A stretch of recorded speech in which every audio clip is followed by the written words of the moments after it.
जय श्री कृष्ण स्टूडेंट्स।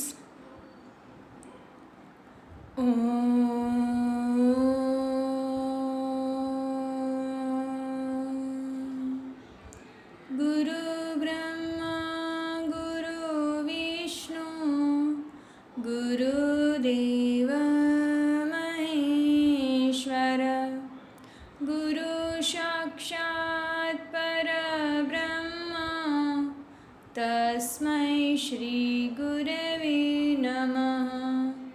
तस्मै श्री गुरवे नमः।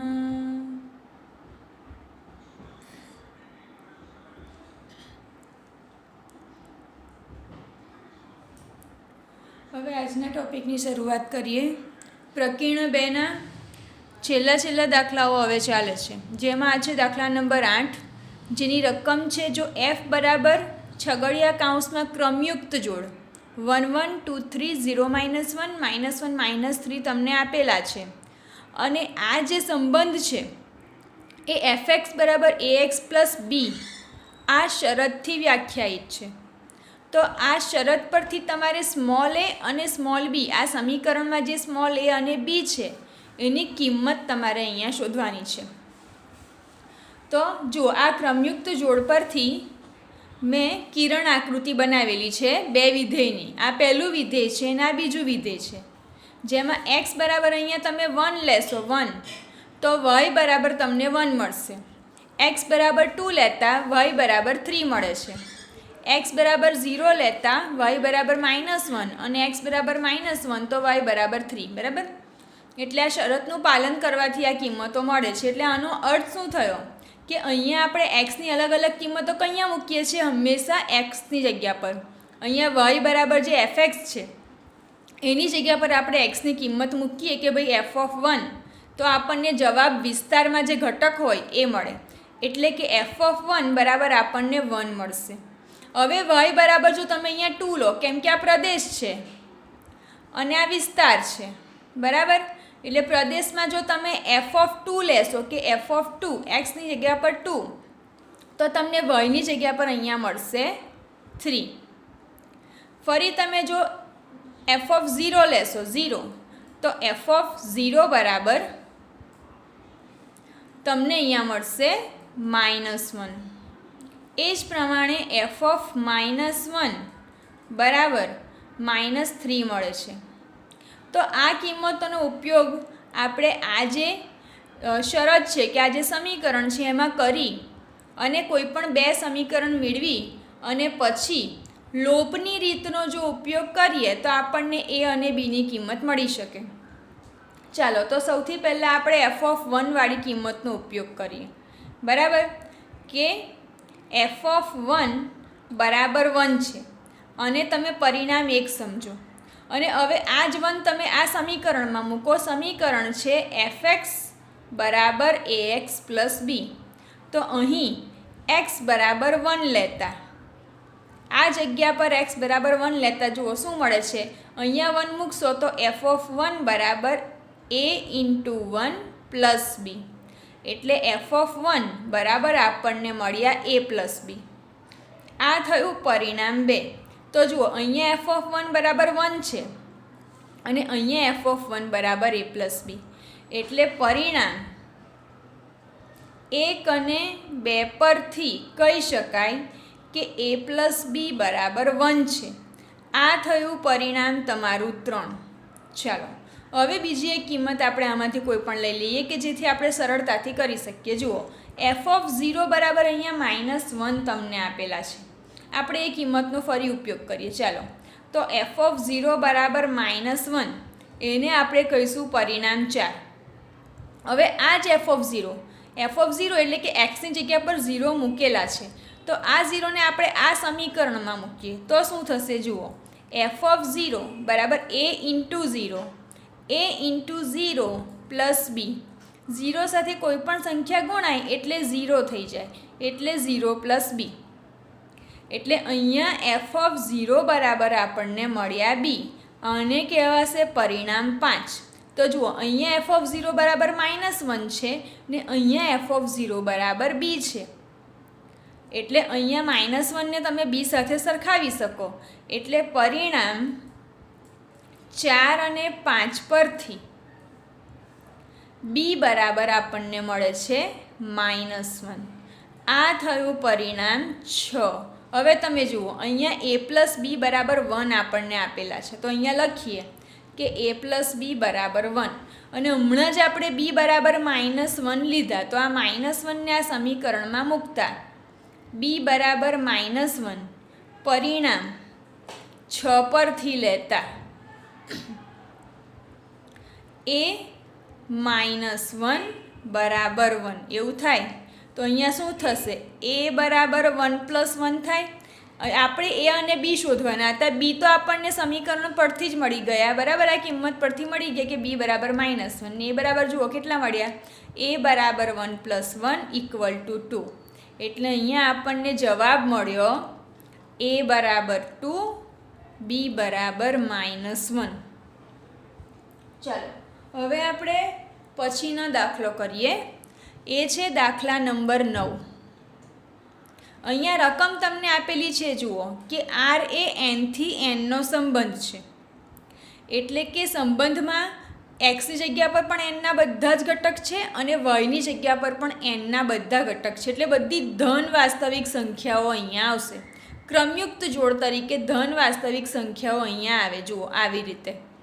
એટલે અહીંયા એ અને બી તરીકે 1 1 હોઈ શકે, 1 1, 1 2, 1 3, 1 4, 2 1, 2 2, 2 3, 2 4 કે 3 1, 3 2, 3 3, 3 4 એવી ક્રમયુક્ત જોડ અહીંયા તમને મળી શકે. સૌથી પહેલાં તમે જુઓ કે અહીંયા શરત તમને શું આપેલી છે. શરત તમને અહીંયા આપેલી છે a બરાબર b². આ જ્યારે શરતનું પાલન થતું હોય ત્યારે જ આ શરતો પણ સાચી શરતો કહેવાશે. હવે તમે અહીંયા જુઓ, પહેલું તમને આપેલું છે કે પ્રત્યેક a બિલોંગ્સ ટુ n માટે a બિલોંગ્સ ટુ r થાય. તો a એટલે કે કોઈ એક જ ઘટક અહીંયા બે જગ્યાએ લીધેલો છે. એટલે અહીંયા ખરેખર તો એ લોકોએ a બરાબર પણ ચાલો સમજી લો કે આપણે a બરાબર 2 લઈ લઈએ. a બરાબર 2 લઈએ તો b બરાબર પણ આપણે 2 લઈએ તો જ આ બરાબર થાય. તો b બરાબર 2 લેતા, b બરાબર 2 લેતા અહીંયા 2 2 બિલોંગ્સ ટુ r થાય તો જ આ શરતનું પાલન થઈ શકે, બરાબર. પણ તમે જુઓ a બરાબર b² આ શરત છે. તો a બરાબર b²માં આપણે a બરાબર 2 ને b બરાબર 2 લઈએ તો શું થાય છે? તો a બરાબર 2 લઈશું અને b બરાબર 2² લઈએ તો શું અહીંયા આપણને મળશે? 2 ઇક્વલ ટુ 4. અને આ શું છે? આ તો શક્ય જ નથી, કેમ કે 2 નોટ ઇક્વલ ટુ 4 છે. માટે a બરાબર 2 અને b બરાબર 2 માટે 2 2 નોટ બિલોંગ્સ ટુ r થાય. માટે ખરેખર આ જે શરત છે પ્રત્યેક a બિલોંગ્સ ટુ n માટે small a belongs to r, આ વિધાન નીચેના વિધાનો સત્ય છે કે નહીં એ જોવાનું હતું. તો આ વિધાન સત્ય નથી. એનું કારણ અહીંયા આપેલું કે કોઈ પણ બે એલિમેન્ટ જો તમે સરખે સરખા લો, કેમ કે અહીંયા a બિલોંગ્સ ટુ r છે તો કાં તો તમારે 3 3 લેવું પડે, કાં તો 4 4 લેવું પડે અથવા 5 5 લેવું પડે. ચાલો તમે 3 3 લઈ લો તો પણ અહીંયા 3 બરાબર 3² એટલે 3 બરાબર 9 થાય. 9 કદી શક્ય જ નથી એટલે 3 નોટ ઇક્વલ ટુ 9. અથવા તો તમે ચાલો એની જગ્યા પર તમે અહીંયા 4 લઈ લો, 4 લઈ લો તો 4 બરાબર 4² કરવા તમે જાઓ તો 4 બરાબર 4² કરો તો 4 બરાબર કેટલા થઈ જાય? 16 થઈ જાય ને એ પણ શક્ય નથી. એટલે કોઈ પણ એની જગ્યા પર તમે કોઈ પણ એલિમેન્ટ લો, અહીંયા a બિલોંગ્સ ટુ r થવા માટે a બરાબર b² થવું પડે. એટલે કે a અને b બંને એક સરખા લેવા પડે ત્યારે આ શરત શક્ય બને. પણ આ શરતને લીધે કે a બરાબર b² છે એના લીધે આ શક્ય નથી. જુઓ હવે જો a b belongs to r તો b બિલોંગ્સ ટુ r. આ શરત સત્ય છે કે નહીં એ આપણે જોઈએ. તો આપણે a અને b માટે અલગ અલગ ઘટક લઈ લઈએ. એ જ ઘટક આના માટે પણ સાચા હોવા જોઈએ અને આના માટે પણ સાચા હોવા જોઈએ તો ખરેખર આ શરતનું પાલન થાય, બરાબર. પણ દરેક જગ્યાએ a બરાબર b² તો થવું જ જોઈએ, બરાબર, એ બરાબર બી સ્ક્વેર થાય એવા કોઈક એલિમેન્ટ આપણે નક્કી કરીએ. તો એ બરાબર સમજી લો કે આપણે 16 લઈએ. ચાલો, એ બરાબર 16 લઈએ તો બી બરાબર 4 થાય. એટલે અહીંયા એ બરાબર 16 ને બી બરાબર 4 લઈએ તો આ શરતનું પાલન થશે. જુઓ કઈ રીતે, 16 બરાબર 4 સ્ક્વેર, બરાબર, એટલે અહીંયા આ શરતનું પાલન થાય છે. માટે 16 અને 4 બિલોંગ્સ ટુ આર થયું. એનો અર્થ એ થયો કે એ બરાબર 16 અને બી બરાબર 4 માટે એ બી બિલોંગ્સ ટુ આર સાબિત થાય છે. પણ હવે અહીંયા શું કીધું છે કે તો બી એ બિલોંગ્સ ટુ થાય. એટલે જો એ બરાબર 16 ને બી બરાબર 4 હોય ને એ બિલોંગ્સ ટુ આર હોય તો જો તમે એ બરાબર 4 અને બી બરાબર 16 લો તો પણ આ જ શરતનું પાલન થશે એવું અહીંયા કહેવા માંગે છે. બરાબર, એ બી બિલોંગ્સ ટુ આર તો બી એ બિલોંગ્સ ટુ આર. એટલે જે બાબત એ બીને લાગુ પડે છે એ જ ક્રમયુક્ત જોડ બી એને પણ લાગુ પડે. તો હવે જોઈએ કે આપણે એ બરાબર 4 લઈ લઈએ અને બી બરાબર 16 લઈએ તો આ શરતનું પાલન થાય છે કે નહીં. જો આ રીતે આપણે કરવા જઈએ તો શું થશે, જુઓ, 4 બરાબર 16 સ્ક્વેર. જુઓ આ કદી શક્ય છે? તો આ શક્ય નથી. આપણને ખબર છે કે 4 નોટ ઇક્વલ ટુ 16નો વર્ગ. એ બરાબર 16 ને બી બરાબર 4 હોય ત્યારે 16 બરાબર 4 સ્ક્વેર આ સાચું છે. પણ જ્યારે એ બરાબર 4 ને બી બરાબર 16 લઈએ ત્યારે એ બરાબર બી સ્ક્વેર માટે 4 બરાબર 16 સ્ક્વેર એ શક્ય નથી. માટે અહીંયા શું થાય છે, 4 16 નોટ બિલોંગ્સ ટુ આર થાય છે. એટલે કે બી એ નોટ બિલોંગ્સ ટુ આર થયું. અહીંયા તો આપણને આપેલું છે કે A B belongs to R તો બી એ બિલોંગ્સ ટુ આર. જ્યારે આપણે બે એવા એલિમેન્ટ લીધા કે જેમાં એક એલિમેન્ટ એ બીજાનો વર્ગ છે કે ભાઈ 16 એ બીનો વર્ગ છે એવું આપણે જ્યારે લીધું તો પછી બી એ 16નો વર્ગ સાબિત થતો નથી. બરાબર, એટલે કે બી એ એનો વર્ગ સાબિત થતો અહીંયા નથી. માટે અહીંયા આ જે ઉદાહરણ મેં લીધું એના પરથી જ સાબિત થાય છે કે A B belongs to R તો જરૂરી નથી કે બી એ બિલોંગ્સ ટુ આર થાય. માટે આ જે વિધાન છે આ વિધાન સત્ય નથી.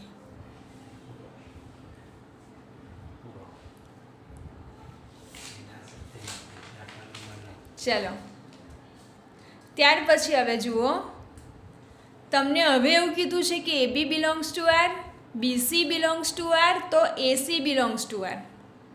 બરાબર, ખરેખર તો આ જે છે ને ધોરણ 12માં તમને આ શરતો સમજવાની આવશે કે જેમાં સૌથી પહેલી શરત છે એ બિલોંગ્સ ટુ આર. એટલે કે આ સંમિતતાનો નિયમ છે જેમાં એક ઘટક પોતે કે ભાઈ કોઈ એક વ્યક્તિ હોય એ પોતે પોતાની તો મિત્ર જ હોય. આપણા સૌથી કહીએ ને કે આપણો સૌથી સારામાં સારો મિત્ર આપણે પોતે હોઈએ એટલે એ બિલોંગ્સ ટુ આર. પછી આને સંમિતતાની શરત કહેવાય. પછી આવે સ્વવાચકતાની શરત. સ્વવાચકતાની શરત એટલે કે એ બીનો મિત્ર હોય તો બી એનો મિત્ર હોય. બરાબર, એટલે એ પણ શક્ય છે. પણ અહીંયા તમે જુઓ, એ બીનો મિત્ર હોય અને બી એ સીનો મિત્ર હોય તો જરૂરી નથી કે એ પણ સીનો મિત્ર હોય. બરાબર, એટલે કોઈ પણ 3 વ્યક્તિ વચ્ચે મિત્રતા હોય પણ એ 3 એકબીજાના પણ બધી જ રીતે મિત્ર છે એ જરૂરી નથી. એટલે જોઈએ કે અહીંયા ખરેખર ગાણિતિક રીતે આ વસ્તુ સાબિત થાય છે કે નહીં. તો આપણે કોઈક એવા ઘટકો લઈએ કે જેના માટે એ બરાબર બી સ્ક્વેર સાબિત થાય કે ભાઈ A B belongs to R તો અહીંયા થવું જોઈએ એ બરાબર B square. BC belongs to R તો અહીંયા થવું જોઈએ બી બરાબર સી સ્ક્વેર. અને એસી બિલોંગ્સ ટુ આર આ સાબિત કરવું હોય તો એવું સાબિત થવું જોઈએ કે એ બરાબર સી સ્ક્વેર. એટલે આપણે એ બી ને સીના એવા ઘટક લેવાના કે જોઈએ કે આ ખરેખર થઈ શકે છે કે નહીં. તો જુઓ, એ બરાબર આપણે 16 લઈએ અને બી બરાબર 4 લઈએ અને સી બરાબર 2 લઈએ તો તમે જુઓ 2નો વર્ગ 4 છે ને 4નો વર્ગ 16 છે. તમે એબીસીની જગ્યા પર સી બરાબર 3, બી બરાબર 9 અને એ બરાબર 81 પણ લઈ શકો. બરાબર, તમે તમારી રીતે તમારી પસંદગીના એલિમેન્ટ લઈને આ વસ્તુ સાબિત થાય છે કે નહીં એ જોઈ શકો. મતલબમાં એક જે ઘટક છે એ બીજાનો વર્ગ હોવો જોઈએ. બરાબર, એટલે તમે જે એ લો એ ખરેખર તમે બી તરીકે જે ઘટક લો એનો વર્ગ હોવો જોઈએ, અને તમે જે બી જે લો બી એ સી તરીકે તમે જે ઘટકને પસંદ કરો એનો વર્ગ હોવો જોઈએ. પછી તમારે જોવાનું કે તો એવું કરતાં એ સીનો વર્ગ સાબિત થાય છે કે નહીં. અહીંયા એ જ કહેવા માગે છે કે એ બરાબર બીનો વર્ગ છે અને બી બરાબર સીનો વર્ગ છે, તો એ પણ સીનો વર્ગ સાબિત થાય છે કે નહીં. ચાલો તો જુઓ, એ બરાબર 16 ને બી બરાબર 4 લેતા A equal to B square implies, જુઓ 16 ઇક્વલ ટુ 4 સ્ક્વેર, બરાબર. એટલે આ તો બરાબર છે, આ સત્ય છે, આ સત્ય છે, માટે એ બી બિલોંગ્સ ટુ આર તો સાબિત થઈ ગયું. ચાલો હવે આપણે બી બરાબર 4 લઈએ અને સી બરાબર 2 લઈએ, તો એ બરાબર બી સ્ક્વેર, આ શરત મુજબ 4 બરાબર 2 સ્ક્વેર, બરાબર. આ પણ સત્ય છે, આ પણ સત્ય છે. એટલે આના માટે બી બરાબર 4 ને સી બરાબર 2 માટે બીસી બિલોંગ્સ ટુ આર સત્ય છે, બરાબર. હવે આપણે જોઈએ કે તો આ રીતે લેવા જઈએ તો એ અને સી એ બરાબર સી સ્ક્વેર થાય છે કે નહીં. હવે જુઓ, એ બરાબર 16 લઈએ અને સી બરાબર તો 2 આપણે લીધેલા જ છે, તો હવે જોઈએ કે એ બરાબર સી સ્ક્વેર થાય છે કે નહીં. ઇમ્પ્લાઇઝ કરીએ તો એની કિંમત અહીંયા 16 લઈએ અને સીનો વર્ગ એટલે સીનો વર્ગ 2નો વર્ગ એટલે કે એ તો ખરેખર 2 સ્ક્વેર. તો તમે જુઓ 16 બરાબર કદી 4 થાય ખરા? ના થાય. 16 નોટ ઇક્વલ ટુ 4, બરાબર. 16 નોટ ઇક્વલ ટુ 4 એટલે અહીંયા આ શું છે? આ અસત્ય છે, અસત્ય છે. માટે અહીંયા ખરેખર AC not belongs to R થાય છે, AC not belongs to R થાય છે. જ્યારે અહીંયા શું આપેલું છે? AB belongs to R, BC belongs to R, તો એસી બિલોંગ્સ ટુ આર, એવું આ ગણિતના જે દાખલો છે એ કહેવા માગે છે. પણ ખરેખર આપણે એસી નોટ બિલોંગ્સ ટુ આર આવ્યું, માટે અહીંયા કહી શકાય કે આ વિધાન અસત્ય વિધાન છે.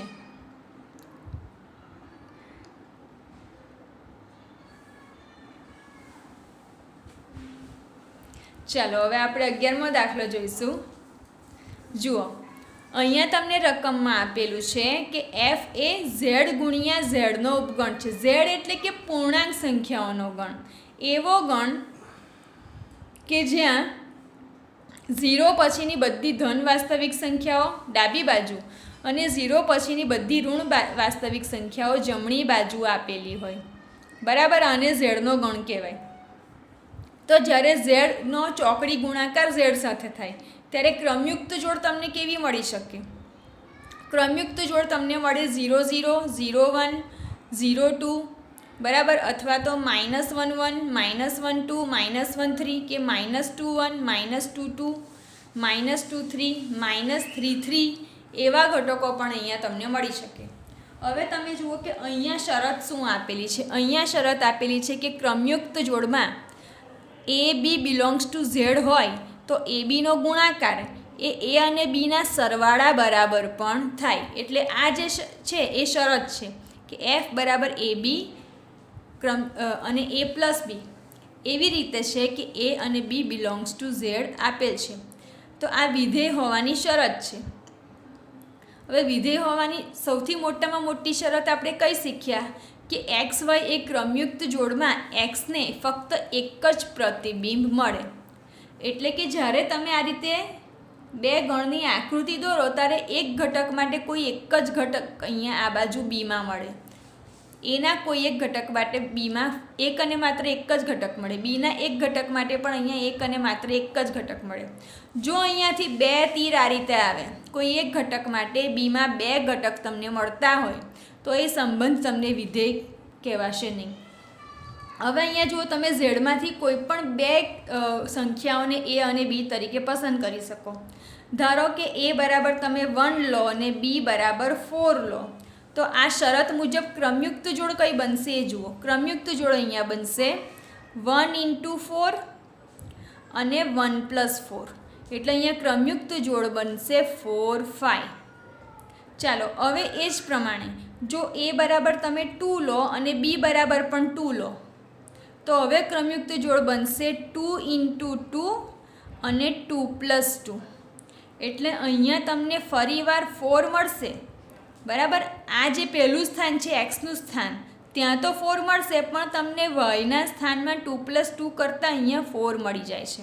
એટલે જ્યારે તમે આવી આકૃતિ દોરવા જશો ને ત્યારે ગણમાં તમને 4 માટે એક બાજુ 5 પણ મળશે ને 4 પણ મળશે. એટલે આ રીતે બે બાજુ તીર જશે, મીન્સ કે આ જે સંબંધ છે એ ખરેખર વિધેય નથી. આપણે બીજું એક એક્ઝામ્પલ લઈએ, ચાલો, કે એ બરાબર આપણે લઈશું 1 અને બી બરાબર જો આપણે લઈએ 2, તો આ શરત મુજબ કે a × b અને a + b વિધેય કે ક્રમયુક્ત જોડ કેવી બનશે? તો જુઓ 1 × 2 અને 1 + 2, એટલે અહીંયા થશે 2 3. આ ક્રમયુક્ત જોડ અહીંયા આપણને મળી. તો હવે 2 માટે તમને બીજો કોઈ ઘટક આ બાજુ મળવો જોઈએ નહીં. હવે તમે જુઓ a બરાબર તમે લઈ લો -1 અને b બરાબર તમે લઈ લો -2.